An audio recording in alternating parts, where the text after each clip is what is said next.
La France se prépare-t-elle pour la guerre en 2026 ?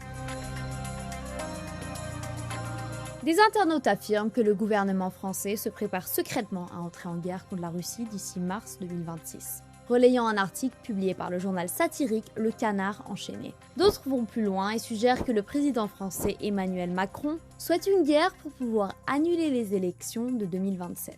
Ces rumeurs sèment l'inquiétude dans le contexte du conflit entre la Russie et l'Ukraine qui perdure depuis plus de 3 ans. Alors vérifions les faits. L'article publié par le Canard enchaîné en août est bien réel et il révèle que la ministre de la Santé, Catherine Vautrin, a demandé aux agences de santé françaises de préparer un potentiel engagement majeur d'ici mars 2026 dans une lettre datant de juillet.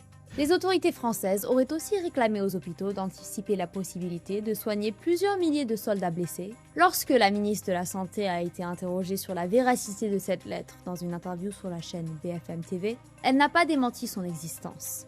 Le Centre des crises sanitaires du gouvernement a déclaré à Euronews qu'il anticipait les divers risques et menaces qui pourraient toucher le système de santé français. Selon les autorités sanitaires, l'hypothèse d'un engagement majeur consisterait à prendre en charge un afflux potentiellement élevé de victimes provenant de l'étranger. Les consignes communiquées par les autorités françaises semblent donc être des mesures préventives et non une poursuite active de la guerre. Quant aux allégations qu'Emmanuel Macron cherche secrètement à entrer en conflit avec la Russie, elles vont à l'encontre de son positionnement public. Le président français soutient le réarmement européen et la coalition des volontaires.